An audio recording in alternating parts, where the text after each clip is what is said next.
Okay, magandang hapon. I-share ko muna itong ah, pag-imbestiga kay Jeff Tumbado. Yung kinalat niya na mayroon daw di umanong korupsyon sa LTFRB. Na dawit pa daw dito si Congressman Akop at si Congressman Representative Charis Sandro Marcos na mayroon daw 5 million. Pero anyway, nakakatawa itong si Tumbado dahil siya ngayon ang nagigisa sa sarili niyang pasabog. Yun ang nakakatawa sa iyo. Bakit? Anong nangyayari sa iyo? Sumasama ka sa yung mga manibilang nagrarally doon na tapos after mga ilang 2 days ata nag-recant ka sa mga statement mo. Parang nakikita dito na mayroon, ewan ko lang, baka mayroong nagpapatahimik sa iyo na pinipigilan kang magsalita. Dahil iba na dito ang reaction mo at pinagsasabi mo sa kamera. Kaya galit na galit si Congressman Akop. Tumbado, ikaw tuloy ngayon ang nagigisa sa sarili mong pasabog. Pero sa totoo naman talaga, noon-noon pa yan, talagang mayroong korupsyon sa LTFRB. Naririnig ko na rin yan, yung mga sa LTO, ganun. Marami mismo si PRRD noon nagsasabi na talagang napaka-corrupt din ito. Pero ewan ko lang. Kasi ngayon, parang tinatakpan na ni Tumbado ang amo niyang si yun. Marami na siyang mga rason ngayon. Nakakatawa ka, Tumbado. Nagpapasabog ka. Pero ngayon, gusto mo nang bawiin. Marami ka ng excuse na nalilito ka. Nalilito daw siya. Sa mga naghihingi pa ng sorry sa kamera. Ano to? Parang ginagawa mong bata ang gobyerno. Kung alam mo, may alam ka talagang totoong may korupsyon, lalabas mo na. Parang nagtatago na yata yung yagbuls mo dito, Jeff Tumbado. Ay, nako, dinawit mo yung amo mo, yung busing mo, yung chairman mo, tapos ngayon gusto mo nang takpan. Pakinggan nyo dito ang investigasyon sa kamera. Accusations you have stated in media generally were the following. 1.5 million is paid in exchange of approval of franchise, securing routes and special permits. Tama po ba na sinabi niyo yun? 5 million pala. Hindi 1.5 million. Yes. Nasaan siya nga? And sinabi mo rin doon na corruption would reach DOTR and Malacanang. Tama rin po? Yes, Your Honor. And then sinabi mo rin na 2 congressmen ang involved. Wala po ako natatandaan na sinabi ko may mga involved na congressmen, Your Honor. Ang sinabi mo doon sa interview, sinabi sa iyo ni Attorney Guadis that 2 congressmen were also in on the collection of 5 million from transactions such as the opening of new routes or franchisers. Sa GMA News yan. No, Your Honor. Hindi po na-miss lang po ako. Anong na-miss? Tingnan yung rason niya. Na-misinterpret lang po ako. Hindi mo sinabi o na-misinterpret ka? Na-misinterpret po nila. Nakakagalit. So, ibig sabihin, ano ang binanggit mo? Ako ang hahabol sa iyo, Iho. Kasi, according to Madam Maki Pulido, tinawagan niya ako nung araw na yon. At sinasabi na merong 2 congressmen na sinabi ng Attorney Guadis sa iyo na kasama sa 5 million transaction. At yung 2 congressmen na yon, huwag na kayong magbulan 2. Baka mamaya pagkuntugin pa rin 2 yung ulo eh. Paguntugin yung ulo. Ang 2 congressmen na yun allegedly were or are Congressman Sandro Marcos and this representation, Congressman Romeo M. Acop. Iho, I have been in the service, public service for less than 50 years. Ang kaso ko lang ay double at multiple murder. Walang corruption. Your Honor, hindi ko po kayo inuugnay sa korupsyon. Wala po akong sinasabi sa salaysay ko. Kita eh. Wala po. Wala po, Your Honor. Yun yung sinabi ni Miss Maki Pulido. Wala po. Tinanong niya ako iyo. Ang sinagot ko sa kanya, hindi ko pa nakikita yung clip na yan at wala pang statement si Mr. Affidavit si Mr. Tumbado. Dahil kung hindi, sa korte kami magkikita. Yeah, buti pa, sampahan mo yan. Kasama po kayo. Kasama po din sa recantation ko po yung pangalan ninyo, tsaka ni Kong Marcos. Nagre-recant na sa mga statement niya eh. Nangyari sa iyo, Tumbado? So, in other words, hindi totoong sinabihan ka ni Attorney Guadis na may kasamang dalawang congressmen sa collection ninyo ng 5 million from monthly from transactions such as the opening of new routes on franchises. Kasi kino-quote ko yung GMA News Online. Iho. Dito. Baka kala mo, hindi ako naghahanda ng ganitong mga hearing. Pinaghahandaan ko kung paano kita didikdikin eh. Your Honor, wala po talaga. Wala. So, Attorney Guadis, wala ka bang sinabing ganun? Yan si Attorney Guadis. Your Honor, and with the permission of the chair, Chairman ata niya yan. Clarificatory statement on how he came to LTFRB, because I did not really personally bring him. He was recommended to me by a very close friend. That's why I took him in as an executive assistant. Kasi nakalagay dito sa sa affidavit niya. Yes, Your Honor. So, lesson learned, Attorney. Huwag kang maniwala sa close friend mo. Naniwala po kayo kaya tuloy nadala nyo. Ngayon nangyayari na ito. May I further say just for 1 minute, Your Honor? When I was in the LTO, I have a communications team. When I was transferred to LTFRB, I was looking for an executive assistant. And that person who used to head my communications team in LTO endorsed him. And I value the endorsement of that person. That's why I took him in. Not because I know him, but because of the person endorsing him. And for that, I took him in as my executive assistant. That is for the record, Your Honor. Thank you. And for the record, uulitin ko, hindi ako nagkakaso sa 40-year service ko sa Philippine Constabulary, Philippine National Police ng kasong corruption. During the time of then President Fidel Ramos, pinag-submit din kami ng courtesy resignation. I only submitted a one-line courtesy resignation. At hindi na ako na-interview kasi walang bahid yung record ko sa corruption Iho. Pero kung tatanungin mo kung anong mga kaso ko, multiple murder lang naman. Multiple, mas dahil sa Kuratong Balileg. Mabigat multiple murder ang kaso lang. Kinasuhan ako noong 1995, na-quit ako noong 19 years thereafter. Second term na akong congressman by the Supreme Court.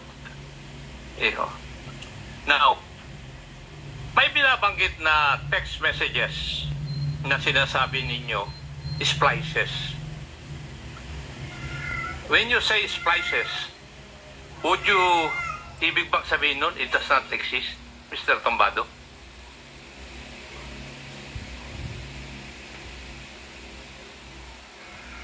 Yung binigay sa iyo ng kopya ng mga text messages, naka-flash din dito kanina. Your Honor, gawa-gawa ko lamang po yun. Para kang bata, gawa-gawa. Gawa-gawa mo yung text messages na yon. My gosh, nakakagigil ka, Tumbado. Kay Chairman po. Kay Chairman Guadis. Gawa-gawa mo. paano mo ngayon mapapaniwala kami at ang publiko na meron kang sinasabi mong totoo na nasabi mo na, at meron ka rin sinasabi, nasabi na sasabihin mo ngayon, hindi totoo. Kaya nga.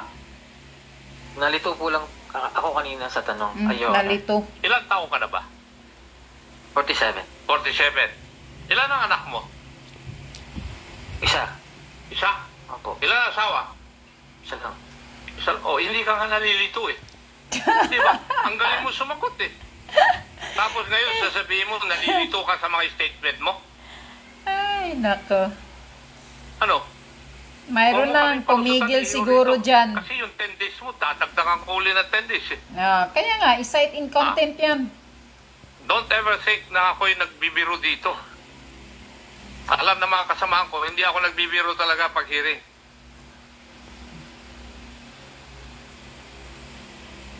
Yung binabanggit na sa messaging, sa splice na sinasabi mo ay 7 cooperatives of UV Transport in Region 3. 105 units changed from high age to high roof in the amount of 10 million. Hindi rin totoo ito? Gawa-gawa mo? Ayaw nang magsalita.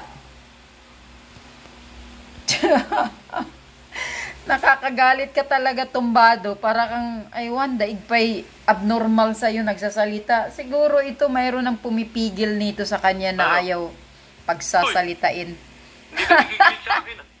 Huy! Sagutin mo ako. Hinuhuy ka na ni Congressman Totoo ako. ba ito? Ayaw sumagot. Huy! Sumagot ka!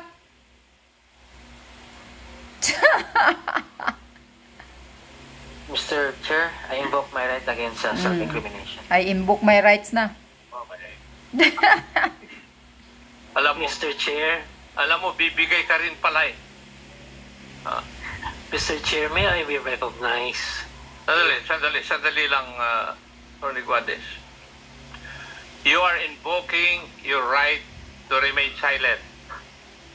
Dahil yun ang kwan ng iyong lawyer. Toro ng abogado niya. Kasi iho, sa tingin ko bilang investigador, kasama ka rito eh. Patay. For all intents and purposes, kasama ka rito sa katarantaduhang ito. Yes! Kasama yan. You're equally guilty kung meron mang guilty sa LTFRB. Nandun ka na eh. Kasama ka. Sumama lang ang loob mo.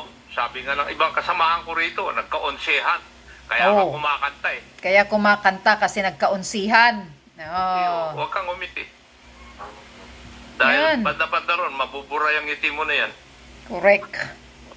Kakagigil itong tumbado na ito rin, meron din sa messaging na yon, galing din sa'yo, RDCJ and Grab operators, 27 units, 810,000.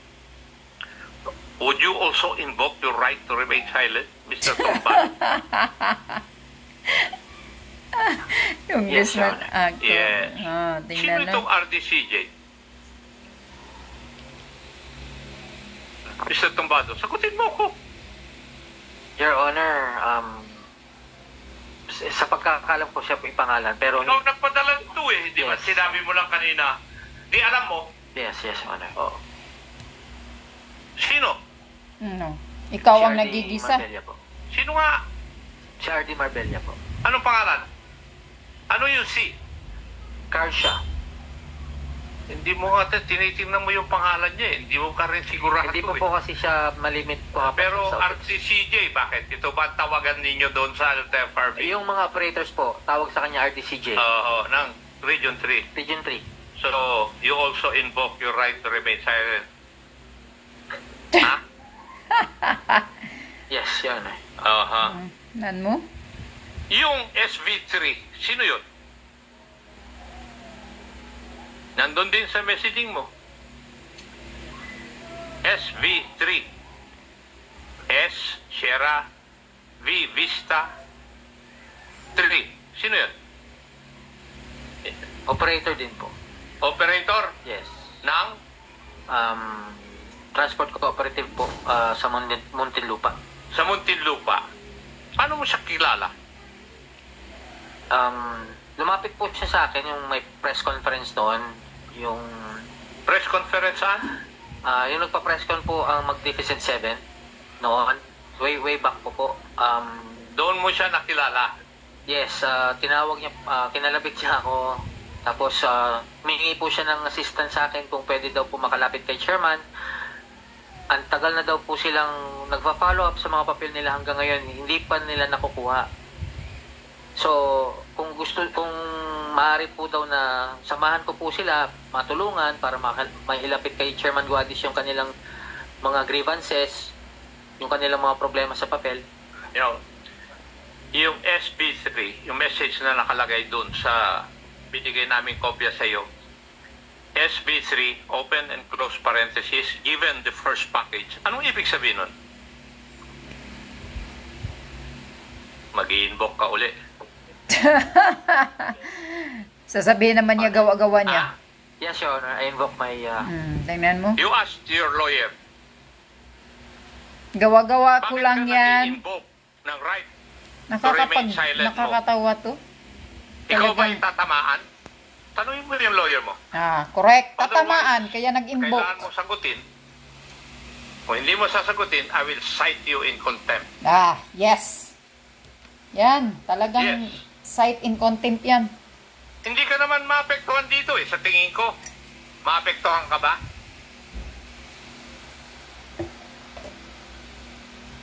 Abogado itong kausap mo, iho. Investigador pa.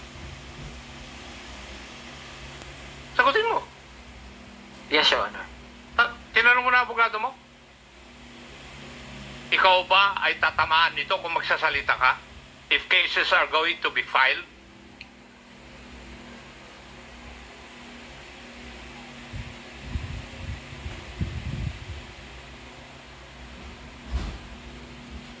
Yes, Your Honor. I invoke my rights to remain silent. So, when you invoke your right to remain silent, kasama ka rito. Kasi kung may kakasuhan kami, makakasama ka. Yes, salid Ano mo nyo yung yan. abogado mo? Kasi nagsisinungaling na yan. Talagang halata. Yes or no?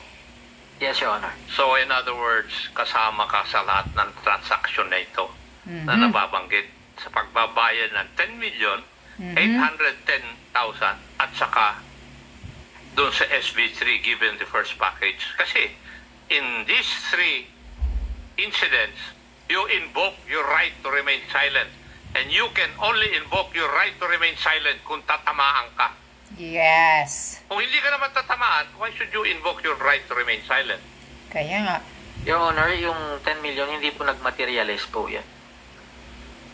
Di, kinukonfirm mo lang na may nangyaring ganyan. Ikaw naman. Nilalapit pa lang po nila. Wala pa pong involved. That's your allegation. Kasi, why would you invoke your right to remain silent? Bakit mo i-invoke yung right to remain silent mo kung hindi naman pala nag-materialize? Paano ka kakasuhan? Ikaw naman, no? Iho. Okay? Next, meron kang charges na in-air sa media noong October 9. Nirecut mo 2 days thereafter. Tapos, when you appeared sa CNN Philippines in October 20, nag-appear ka ba ron? Sinungaling na naman. Hindi ka na-interview? Hindi na naman. No? Oh my Hindi ka God. na-interview? Hindi po. Tumbado. Ha? Na sinabi mo doon sa Kwan na na-pressure ka lang doon sa pag-withdraw mo ng corruption allegations against the agency and now you're standing by your earlier statements? Na-pressure po ako dahil nangangamba po yung mga mahal ko sa buhay. Na kung itutuloy ko po ito. So, inaamin mo ngayon sa amin, sa publiko, na kaya ka nag-recant ay dahil natatakot ka na mangyayari nagtatago sa buhay na ng pala iyong ang mga bayag mo, pamilya. tumbado. Kasama na po yung pakikipag kasundo ni Chairman Guantes. Oo, may kasunduan pala sila ni Chairman. Anong sinasabi mo kasunduan yun, Nico? Kasunduan po na, yung mutual understanding na bigyan ko po siya ng pangalawang buhay, ibalik ko po yung kanyang reputasyon, ibalik ko po yung kanyang... So, meaning to si mayroon palang talagang korupsyon. Bigyan mo siya ng... Ibalik ko po daw yung kanyang career, ibalik ko po yung kanyang reputasyon, bigyan ko po siya ng pangalawang buhay. Aha. So, because of that, nag-recant ka? Yes, Your Honor. Hindi dahil sa sinasabi mo na ikaw lang ay sa bugso ng iyong damdamin, nabanggit mo lahat yung mga sinabi mong allegations. And if I may add na wala po talaga akong direct knowledge na may participation po si Chairman sa anomalies. Wala. Yes, Your Honor. Pero doon sa iba, meron ka. Yes, Your Honor. Kagaya ng? Bribery. Sa legal. Alin? Sa legal po. Legal daw. Sus, Sa legal. palusot pa. Anong alam mo sa legal?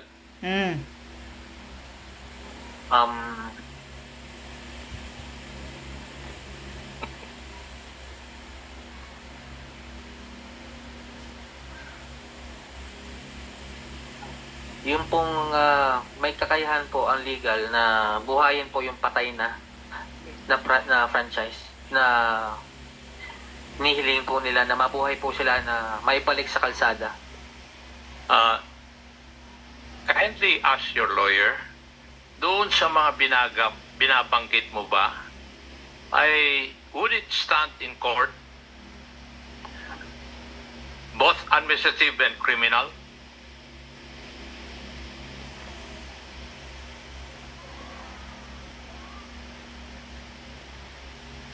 Your Honor, depende po sa mga ebidensya po. Anong ebidensya meron ka?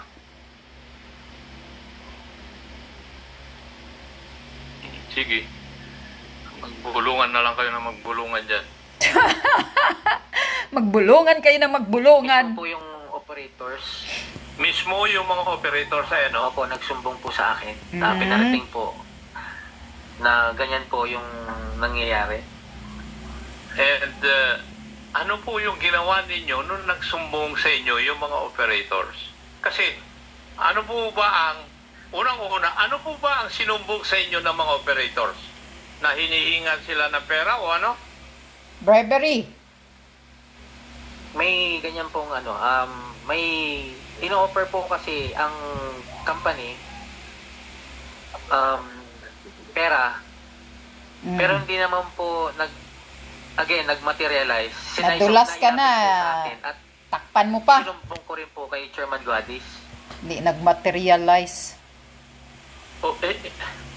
Ano nga sinabi nila specific na violation na ginagawa ng legal department ng LTFRB? Kasi ikaw nagbanggit ng legal department hindi naman ako Sinusundan ko lang yung mga sagot mo iho Kasi gano'n ang investigador.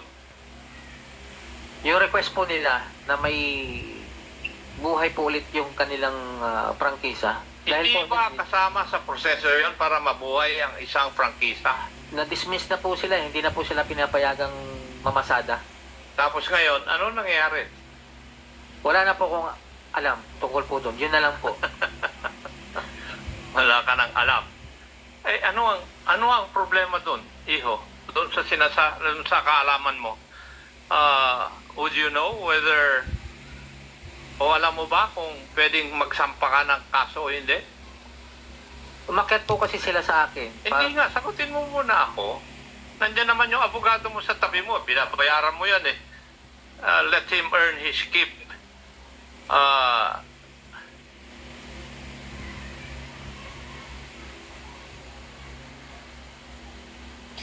Ay, nako, tumbado. Mr. Chair, naisumbong po sa akin yung mga reklamo nila. After nun, inilapit ko po kay Chairman Guadis at hanggang doon na lang po ako. Nasa level na yun. Paiwas na yung sagot mo Paiwas na. Pagtatakip na. Dahil bulong na abogado mo. Pero dahil lang doon, may nagsumbong sa'yo, sinabi mo kay Attorney Guadis, you do not even know whether it was acted upon. Ang conclusion mo, may kalintigan nang nangyayari.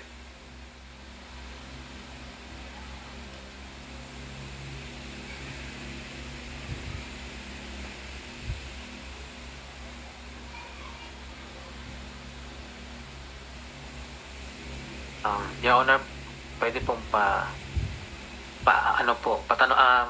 yung question po ulit kanina. Yes. Ito po na, ganito po yun. Natataranta ka na talaga. Sinabi mo kanina na may mga taong lumalapit sa iyo. Gustong ba buhayin yung kanilang prangkisa na patay na kasi bubuhayin di ba?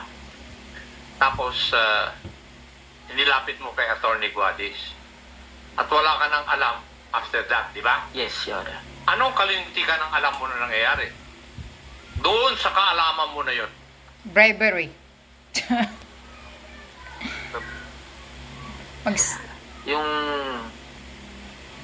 Yung bribery, Your Honor. Ayun! Anong bribery doon sa pangyayari? Yung bribery. If the elements of bribery are presented, Nag-o-offer po kasi sila Jesus!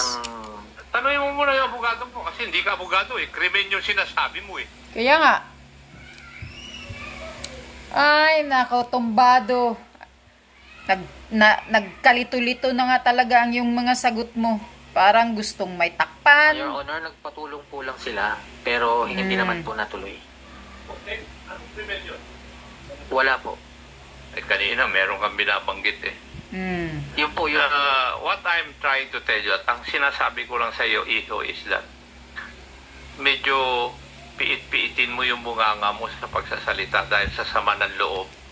Ang sabi nga nila, sabi ng mga mas matatanda sa akin dahil may edad na ako ang sabi niya, huwag kang magpabanggit na magsasalita kung Kapag ikaw galit. ay galit, masama ang loob, Yes, correct. napabayaan ka, o binasted ka ng girlfriend mo.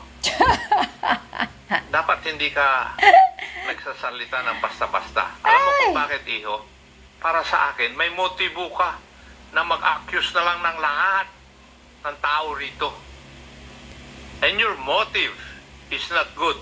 Ang tanong ko sa iyo, panghuli, Iho, kung hindi ka inilipat ni Attorney Guadis, kakanta ka ba ng kagaya ng pagkanta mo ngayon?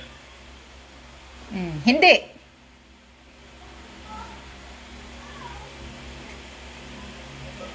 Sagot!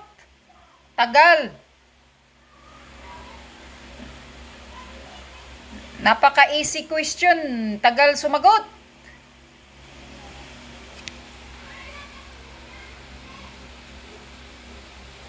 Your Honor, yun po isang dahilan kung bakit ako lumantad dahil po sa... Sagutin mo muna yung tanong ko. Kung hindi ka inilipat ni Attorney Guadis at hindi ka ni-intriga nung executive assistant ni Attorney Guadis, Nilipat ka pala. Siguro sa office. Your Honor. kakanta ka pa ba? Hindi, Your Honor. So in other words, kung hindi ka inilipat, hindi mo ikakanta lahat ng katarantaduhan na alam mo. Kaya galit lang Na kasi nangyayari pala. sa LTFRB. Yes or no? Yes, Your Honor. Yes. So may motibo ka talaga. Yun. Yun. Yan, kaya halata ka. Tumbado nung nangyayari sa'yo. Nakakahiya ka, nakakatawa ka. Ngayon tuloy, ikaw ang nagigisa. Sarili mong mantika.